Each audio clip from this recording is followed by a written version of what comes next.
What is up, the Tube and the Steam blockchain? So in this video I primarily want to focus on the topic of constant daily innovation. And the reason why I want to focus on exactly that topic is because this is something that comes up when you try out, let's say, blockchain games, and also it comes up in other places, and that is users many times feel very frustrated of the value that they're getting in the game, because we're going to have a lot of games that are going to give dividends. So you're going to stake something and you're going to get dividends. We're going to see many blockchain platforms like that, or many systems like that. And then of course it's always, the topic is always, people are gonna start to look, what is giving the most value, what is giving the ROI, the ROI, the ROI. And the sad part about maybe ROI that a lot of people are gonna realize is how that works. And this is something that even businesses have to deal with, and that is that ROI needs to be flipped back so quick if you want something to grow. So if we take a blockchain game or a service, immediately when they have some ROI, they need to constantly, daily innovate. And this is a buzzword that has been thrown around a lot, and it's going to be thrown around a lot even more, because it's very easy to get support if you just do something. You can do a small little project, make a token, and you can just say, we're going to innovate, we're going to change stuff, but then actually not solving real world problems, because actually innovating, actually solving stuff and not just talking, it takes so much competence that most people rather just talk, right? Because it's so hard to actually fix stuff that is going on. If you want to create a better game, if you want to create a better service, there's so much stuff to deal with. It's just easier to take profit and run, sort of. And I mean, that's what we've seen in many ways the last 2 years with many blockchain systems, and we're going to keep seeing it. And so constant daily innovation, it basically means, let's take a blockchain game. They have to constantly see how they can make the platform better, not just for the top players, but for some reason, if you want to, for example, a successful blockchain game, they have to constantly come up with ways to improve on what they already have. So what they already have today, it's already old. It's already old. And that is really a big challenge, because users, in many ways also, a lot of users coming in, and if they see, for example, they can get dividends or something, it's very easy for even the users to get into that mode of, they don't see it as a game, but they see it as a way of earning. Especially now when these early games are going to have a market inside, where you're going to have these in-game tokens or in-game items that you will be able to sell. It's going to make many people in many ways just forget that it's a game. And this is also some responsibility from the game devs. It's a challenge to try to also make people realize that it should be a game, and that yes, it has an internal marketplace, but no guarantees to earn. So it's a challenge. It's so many challenges, because there's so many stuff to deal with. The development, the live communication, with the whole world, and the scalability. It's really a challenge to satisfy all, and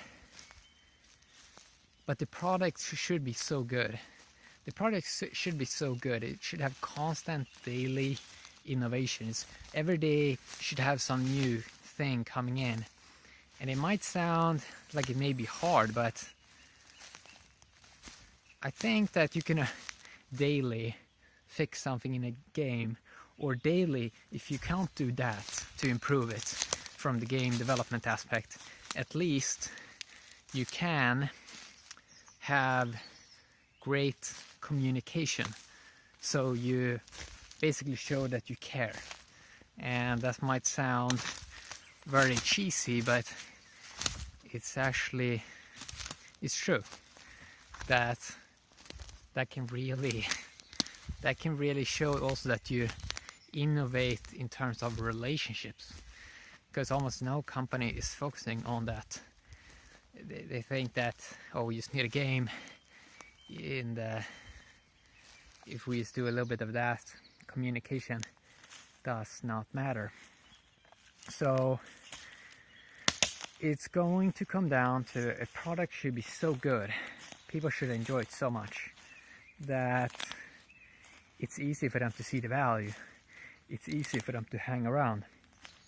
And solving problems in games, in software,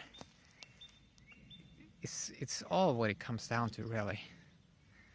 Because and the challenge is also to get people into a win-win mode, and that's quite challenging, because the only way people truly go all in into something, that is if they see someone else sort of be all into something, and that is a big challenge. It's a big challenge to make people invest into something, and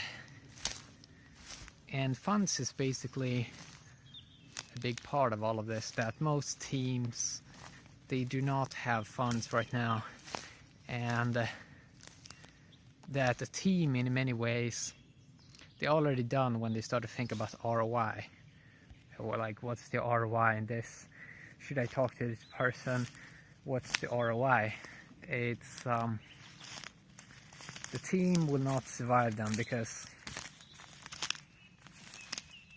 they're if the focus is on profit, all these bigger teams are gonna, these teams that have so much more money, they're eventually gonna out compete. So Amazon, all these big corporations, they just have more capital. It's impossible really to compete against those. So what teams can do is they basically need to find clever ways to make the users basically love the service so much that they hang around, and they have to find ways so the users sort of becomes, that they're sort of working for free, but they're sort of getting something for it, dividends or something. So it becomes that instead of having to hire people, you have all these volunteers that is basically getting something for it.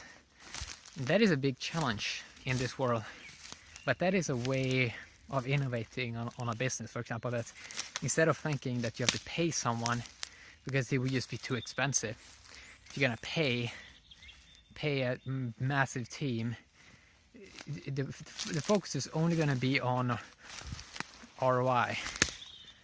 But for any company, for any business, for anything to stay afloat right now, when ROI is going to be extremely challenging, is, I mean, they basically have to 100% reinvest it in both people and building that service out. And that's something that people mainly just do as a buzzword thing. They actually don't 100% invest what they just got. They usually want to cash out, and the cash out aspect is making so a lot of stuff that comes out is very half-baked, because nobody invested really all in. So the teams that basically can find ways to constantly daily innovate both the service and make people to be volunteers, that they're basically working for free because they love some service so much, because they give so much value. I mean, those who can innovate in that way, they're going to win in the long run. And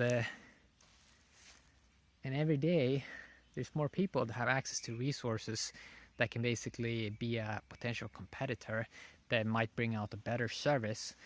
So a lot of challenges in this space. And now I mean the blockchain space, the crypto space. But now we're starting to in a couple of years we are going to get to this phase where every business are gonna, I mean, in a way, economy is something that is almost every business is interested in. So soon everyone eventually some way are gonna be involved around this space, sort of. And a lot of stuff is going to be played out the next 5 years in terms of what people do they have a job, the ideas that they have of what a job is, and the schooling system. Is because schooling system right now is based off of memory, and what is the point with memory if we have a smartphone that can remember everything? So it's going to be very interesting to see this play out. But yeah, constant daily innovation. If a team is not daily innovating, it's going to be really, really hard to stay afloat. You should, and it's also this thing with the internet that's kind of interesting, and that is, if you're not sort of seeing a person, you don't really know what they're doing. Even if you're seeing a person, you don't know much about that person. So it's a lot of teams tries to do something and you don't see most people, so you don't really know if they're actually doing something. And that's also a thing that's going to slow down for that team, because building up trust is not something easy. It's not something easy. I think trust basically in many ways has been, it's not easy at all to build trust, because once a person doesn't trust something, that might, for millions of people, it might take decades to basically rebuild trust for something, whatever. Decades, okay? I don't talk about a few months or weeks. I think it can take decades to really build trust again for something. But yeah, constant daily innovation is such a term that has been corrupted in many ways. We're gonna innovate daily. Now, most teams are not innovating, and stagnation is so easy because motivation is a challenge. Why do anything? In many ways, why do anything when you know that the AI probably is going to make money for us anyway, right? But humans have something in them. Humans have something in them, I think. They want to do something. I think most people want to do something. I think most people want to work.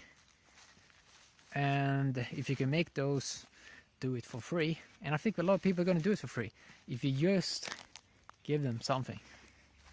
And that can be some item, can be some token, can be something else, who knows. Yeah, I wanted to talk a little bit about that. Hope you enjoyed, and have a great day, DTube and the Steam blockchain. Bye bye.